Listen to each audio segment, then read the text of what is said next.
Salut à toutes, salut à tous, on se retrouve pour un talk show évidemment forcément dans la bonne humeur, dans le débat également après la victoire contre Saint-Etienne. Tout de suite le sommaire de cette émission. On reviendra évidemment sur la victoire 3-0 face au Vert au Vélodrome, une prestation particulièrement réussie avec des cas individuels, ceux de Lopez et d'Abdenour qui seront décryptés dans cette émission. Le tirage au sort de l'Europa League avec Braga qui affrontera l'Olympique de Marseille et puis ce match de Coupe de la Ligue qui arrive dès mercredi contre Rennes, le 8e match de notre marathon de 10 matchs. Romain Canuti est avec moi. On se retrouve quelques heures après avoir vécu ensemble le tirage au sort de l'Europa League. Comment ça va depuis tout à l'heure ? Écoute, on a pris un couloir, on était au studio 4, voilà, de l'autre côté, là-bas, et puis voilà, on vient là, tranquillement. Tu fais la même blague à toutes les émissions en fait. Excuse-nous, on a un complexe, on a la chance d'avoir des grands studios, on remercie. On est ravis d'avoir Najat Rami. Oui, je coupe ta fin de blague parce que c'était pas terrible. On a la chance d'avoir Najat Rami avec nous. Bonsoir aussi. À tous. Salut Najat. On te présente plus, supportrice évidemment de l'Olympique de Marseille, grande gueule, comme on les aime. Fan des années 70, comme le laisse présager son haut. Voilà. Continue dans la En face de vous, messieurs, madame, Maxence Volpe, évidemment, consultant tactique et technique du Phocéen. Salut Maxence. Salut. Il y a beaucoup de choses à dire sur cette rencontre contre Saint-Etienne. Michel Liaga nous fait le plaisir d'être notre invité également. C'est moi. Responsable des sports, France 3 Provence-Alpes. Évidemment, Michel. Et tu viens souvent après des défaites, on a le plaisir de t'accueillir dans une bonne passe. La dernière fois c'était le PSG, je faisais la gueule, là, donc voilà, j'ai la banane. Vous pouvez voir le sourire donc, de Michel, c'est agréable. Michel, tiens, on va commencer avec toi. Est-ce que tu es d'accord pour dire que le niveau de jeu contre Saint-Etienne hier soir était assez exceptionnel ? Exceptionnel, non. Très bon niveau de jeu, du plaisir, beaucoup de joueurs techniques, du ballon, des buts, du redoublement de passes, de la vitesse. Et après, on va le dire comme ça c'est fait. En face, il n'y avait personne. Voilà, comme ça, on le dit. Parce que chaque fois qu'on gagne, pas d'accord, là, parce que chaque fois qu'on gagne, voilà, c'est très français. Il n'y avait personne en face. Donc ça me gonfle un peu. Donc très bon niveau de jeu, du plaisir. Romain, je t'ai vu de suite. Non, mais tu es rarement d'accord avec Michel déjà. Mais vas-y. Non, c'est pas ça. On fait ça d'entrée d'émission, vas-y. C'est juste que quand il y a eu une année avec Marcelo Bielsa, on s'est régalé. Mais j'ai jamais entendu personne nous dire on a battu Reims, ils sont nuls, on a battu Toulouse, ils sont nuls, on a battu Lens, ils sont nuls. C'était Bielsa, c'était génial. C'était de l'humour. Et là, non, mais je sais, non, mais c'est pas contre toi, mais c'est justement contre ce constat. Et là, tu bats Saint-Etienne où ils voient pas le jour, ils passent pas la moitié de terrain. Et ouais, mais c'était Saint-Etienne en face qui était nul. Je l'ai entendu comme toi à la fin du match. J'ai envie de dire, mais c'est une prestation faite avec Marcelo Bielsa sur le banc. C'est un supplément de 24 pages qui sort le lendemain, quoi. Là, cette fois-ci, c'est Najat qui est pas d'accord avec Romain. Non, il y a des choses où je suis d'accord et d'autres non, parce que déjà, Saint-Etienne, ils sont pas bons depuis le début de saison. C'est pas la peine de dire quand l'OM gagne, c'est un constat. Saint-Etienne, ils sont pas bons. Hier, ils ont été mauvais. Nous, on a été bons. Ça n'empêche pas de le dire. Après, sur Bielsa, non, c'est que des fois, en fait, moi, je trouvais que justement, quand il y avait Bielsa, tu avais des équipes, même qui jouaient peut-être le maintien, qui essayaient de se mettre au niveau, justement. Elles venaient pas pour défendre. Souvent, on voyait des matchs spectaculaires. Donc, non, je te rejoins pas totalement sur ça. Qu'est-ce qu'il y a, Romain ? Non, le truc c'est qu'après c'est deux choses différentes. C'est juste qu'on renvoie forcément aux techniciens qui marchent. On parle de Bielsa, on parle de Guéret parce que sur les 10 dernières années, c'est avec ces entraîneurs-là que j'ai vu le plus de jeux au Vélodrome. Mais il faut reconnaître à Rudy Garcia que là, ça commence à ne pas être le fruit du hasard. Parce que cette prestation de Saint-Etienne, et c'est là où ça devient intéressant, il faut la mettre en perspective avec le match contre Guingamp, où certes tu gagnes 15-0, mais tu as cette idée dès le départ, voilà, d'avoir une première mi-temps où tu asphyxies l'adversaire, et ce match contre Caen. Donc t'es dans cette logique-là, c'est là que ça commence à devenir intéressant. C'est vrai que, juste pour finir, on a du mal à vraiment applaudir Rudy Garcia. J'ai l'impression, depuis qu'il est arrivé, voilà, on a du mal à dire quand l'équipe joue bien, quand il faut le reconnaître que c'est grâce à lui. On le dit moins, peut-être que c'était un autre entraîneur, c'est vrai. Et moi, hier, c'est vrai que quand j'ai vu la compo, je me suis posé des questions et moi, je le félicite parce que c'est à son honneur déjà. Je trouve qu'on a vu plus de technique sur l'ensemble du match et surtout au milieu de terrain, parce que moi Lopez, on va en parler de Lopez, à côté de Gustavo, c'est ce que je veux voir, c'est de la technique dans un match. Je suis désolée, Zambo il a beau faire ses matchs à côté de Gustavo, de toute façon tout le monde fait ses matchs à côté de Gustavo tellement qu'il rend les autres meilleurs, mais voilà, donc il faut applaudir Rudy Garcia. Maxence, sur le match. qui a raison dans tout ça ? Est-ce que c'est Michel, est-ce que c'est Romain ou c'est plutôt Najat pour toi ? Mais moi j'ai envie de vous dire, voilà, déjà un peu tous, et surtout j'ai envie de vous dire qu'on est en Ligue 1. Donc une fois que tu as dit Paris, Monaco et Lyon, et donc l'OM aujourd'hui, derrière tu vas taper 5e, aujourd'hui c'est Nantes. Nantes, tu es allé chez eux, je trouve que tu avais fait un bon match et que tu les avais bien dominés. Et derrière tu descends, tu as Caen, tu les as fracassés. Ouais. Et donc en fait, vous croyez même que au-dessus de Paris, tu as fait 2-2 et tu as été très Paris qui a fait 2-2. Donc cette année, quand tu regardes la Ligue 1, à partir du 5e, tous derrière ils peuvent avoir des grosses carences et donc tu peux les massacrer et donc derrière on te dira oui mais ils étaient pas bons. Eh ouais mais ça c'est la Ligue 10 secondes, on a le droit de dire bravo Rudy, on a le droit quand même, parce que moi le premier, comme elle le dit Najette, moi quand j'ai vu la compo j'étais un petit peu inquiet, je trouvais qu'il manquait de densité, qu'il manquait de poids. Qualité athlétique, ouais. Ouais, j'avais peur qu'on soit en danger sur les coups de pied arrêtés, parce que cette équipe qui sait pas jouer au ballon, mais qui est très physique. Et j'avais un petit peu peur de ça.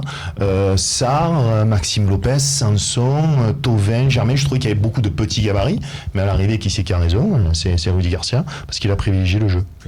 Romain, où tu places le niveau de jeu de cet OM de Rudy Garcia? On le dit avec Guingamp, quand il y a une série quand même là de matchs à domicile, où tu le places sur l'échelle des derniers entraîneurs de l'OM. On t'a parlé de Guérez, de Bielsa. Moi ça se rapproche beaucoup, sans faire de classement, mais ça se rapproche beaucoup à ce qu'arrivait à faire Guérez sur sa première saison, avec beaucoup cet alignement de joueurs techniques. Et tu es un adversaire de ces joueurs-là. C'est un joueur à l'époque de Lyon me disait c'était insupportable de jouer. Ils avaient eu un match où ils avaient pris le bouillon à Marseille. Il me disait c'est insupportable parce que tu te retrouves, t'as Valbuena, Nasri, Niang, et c'est des mecs qui techniquement, tu es face à eux, tu sais qu'ils peuvent t'éliminer individuellement, mais tu sais aussi qu'ils peuvent faire une passe et qu'il y a une solution proche à chaque fois, 1, 2, 3, parce qu'il y a beaucoup de mouvements. Et c'est ce que j'ai vu hier. J'ai vu des Stéphanois totalement désarçonnés parce qu'ils savaient très bien qu'ils pouvaient se faire éliminer, mais ils pouvaient avoir aussi des combinaisons très intéressantes. Et on a enfin vu dans cette configuration-là, avec plein de joueurs techniques, un attaquant, on l'a, parce que Valère Germain, dans cette configuration-là, il est parfait pour ça. Là, son jeu de partie, là, c'est vraiment plusieurs éléments offensifs. C'est pas un 4-5-1 où il est seul devant. Donc là, il est intéressant. Ce qu'on avait vu déjà lors des matchs précédents et qu'on a pu voir encore face à Saint-Etienne aussi, c'est le fait que un joueur comme Payet dézone énormément, et on se retrouve souvent avec, notamment sur le côté droit, Payet à côté de Thauvin. Même Sanson est venu à un moment et ça crée un surnom. Alors des fois on peut te dire que ça crée un déséquilibre, mais en même temps comme ça passe régulièrement, c'est que positif. On a une question sur Facebook. Ce que je vous propose, Garcia a-t-il enfin la confiance des supporters? On est regardé par les supporters de l'Olympique de Marseille, donc on va leur demander directement. On aura la réponse en fin d'émission. On va demander sur Twitter, avez-vous pleinement confiance en Rudy Garcia désormais? C'est la question du jour sur Twitter. On aura la réponse à la fin. Et c'est pour toi, Flo Plop, qu'on va faire ça avec la complicité de Rémi Chabert, qui s'occupe de tout ça en régie avec Nicolas Chabert, son frère. Oui, Michel, je vois que tu veux intervenir. On va voir le but de Valère Germain. Pardon, tu nous expliques. Non, mais vas-y. Répondre à Garcia. Si on perd 3-0, ça va très vite à l'OM. Si on perd 3-0 à Lyon, il va s'en prendre plein dedans. Donc j'ai envie de dire qu'il y avait le match contre le PSG où il fallait qu'il s'évalue, parce qu'on était quand même encore en sortie de crise, et que le match du PSG et le résultat ont fait qu'il a gagné du crédit. Là il gagne du crédit parce qu'il fait tourner, il a les résultats, il maintient son groupe, tout le monde un petit peu dans le coup. Il est quasiment deuxième aussi. Il est deuxième ex-aequo, il s'est qualifié en Ligue Europa, même si, heureusement quand même, s'il gagne en Coupe de la Ligue, même si c'est au péno, et qu'on ne perd pas à Lyon, je pense que, en tout cas, il aura vraiment du crédit renforcé. Moi, il a du crédit à fond, juste pour une chose, c'est que dans la tempête, entre guillemets, là, au mois de septembre, il n'a pas cédé justement comme plein d'entraîneurs dans l'histoire du club qui seraient allés voir les supporters, voir les groupes pour essayer de faire copain-copain. Lui, il est resté fidèle aux marques de distance qu'il a mis dès le départ. Il est resté fidèle à ça. Et donc, du coup, je trouve qu'il a d'autant plus de mérite d'avoir renversé la situation, j'ai envie de dire seul. On va regarder le but de Valère Germain. Najat, t'es d'accord, juste oui ou non avec Romain? Il a ta confiance maintenant, Garcia, pendant qu'on regarde le but de Valère Germain? Moi, je lui ai toujours un peu donné ma confiance. Ouais. Et là, il te convainc quand même de plus en plus. Matchs parce qu'il y a des choses qui ne me plaisaient pas depuis le début de saison. Mais si... tu ne peux pas juger match après match. Au bout d'un moment, tu attends un petit peu, tu fais un bilan. Et moi, sur ce que je vois depuis le début, déjà, je trouve... Faut qu'on en dise, parce que souvent on lui reprochait le fait qu'il était têtu, et c'était vrai, qu'il ne voulait absolument pas changer sa façon de jouer. C'est ce que je voyais à la Roma souvent. il avait beau prendre des raclés, il continue avec son schéma et ses joueurs. Là, par contre, c'est pas le cas. Déjà, dès qu'il a commencé à voir qu'on prenait l'eau défensivement, il n'a pas hésité à mettre un joueur de plus avec Zambo au milieu de terrain. Ouais. Donc tout ça, je vois qu'il prend note peut-être des critiques et qu'il évolue. Et moi, ça me fait plaisir. Et Et tu sais ce qu'a dit Adil hier? Il a dit merci Rennes, en fait. Il a dit un petit peu comme ça. C'est-à-dire que le fait d'avoir perdu contre Rennes, ça a été un électrochoc et c'était un mal pour un bien. Je te dis ce qu'a dit Adil. On en parlera de... Qu'est-ce qui sert? On les aura les méchants. On les aura, exactement. J'adore cette formule. C'est ça, sa formule, effectivement. Max, on va analyser le but de Valère Germain, si tu veux bien, le deuxième ensemble, avec un jeu collectif parfait de l'OM sur cette action.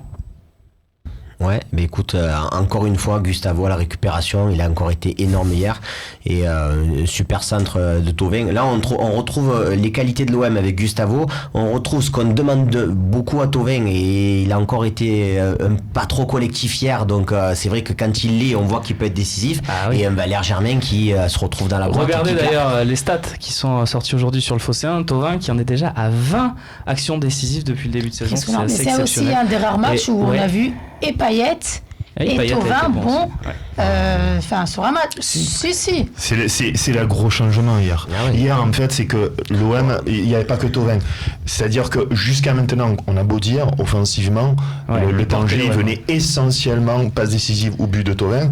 Et hier, il y avait Payet qui était un petit peu de partout. Et quand il y a ces deux joueurs-là qui sont à un haut niveau, c'est pas un, c'est l'autre, et ça change beaucoup de choses. On a beaucoup tapé sur Payet. Je trouve que hier, effectivement, et à juste titre d'ailleurs, on a tapé sur lui. Je pense qu'hier, il a été bon. Par contre, attention, Thauvin, il a été bon aussi, puisqu'il a deux passes décisives. Voilà. Mais le reste du temps, je trouve qu'il a été vraiment perso par moment. Parce qu'on attention. On va regarder le classement et le calendrier et on va évoluer. On va passer sur la partie 2 après ce très bon débrief de cette belle victoire de l'OM. L'OM toujours donc à 35 points comme Lyon, Monaco et qui figure donc au deuxième et au troisième rang.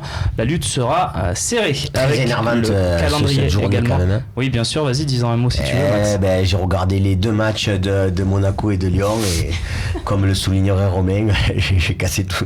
Non, c'est surtout Lyon quoi. Le Lyon, c'était une horreur. On rappelle penalty de Calcutta, un partout à la 90e, poteau et 2 minutes après Lyon qui remporte son match rapidement, l'arbitre. Non, pas du tout. Petit détail, tu parles de l'arbitre 2 fois qu'on mène 3-0, pas d'arrêt de jeu. C'est pas grave. S'il manque 2 ou 3 buts à la fin. C'est que ça, on paye. Enfin, non, je pense quelque chose. Je pense aux gens qui payent leur place aussi. C'est vrai que. C'est une atrocité. Si on peut mettre 1 ou 2 buts de plus, dans le micro, c'est mieux, Michel. Oui, surtout pour un coup de gueule en plus. Non, c'est pas un coup de gueule. Après, ça servira peut-être à rien et ça n'aura aucune incidence. Non, mais tu as raison. Il y a des gens qui payent leur place. Alors. Aussi. Mais c'est pas l'argument de Michel, mais c'est notre. Non, mais c'est vrai aussi. Tu viens voir ton équipe et compagnie. On t'enlève. Voilà. Surtout que il y a des arrêts de jeu qui peuvent être discutables. Là, tu as des changements. Donc, c'est 30 secondes par changement. C'est la règle. On regarde le calendrier. Rennes, Lyon pour les prochains matchs cette semaine. Et puis, on finira avec la réception de Troyes. L'occasion peut-être de voir une nouvelle belle prestation des hommes de Rudy Garcia à Marseille. Justement, à Marseille, c'est là que brille Maxime Lopez en ce moment. Le match contre Guingamp, le match contre Saint-Etienne. On va se demander, pourquoi pas, tiens, s'il a gagné sa place, Maxime Lopez.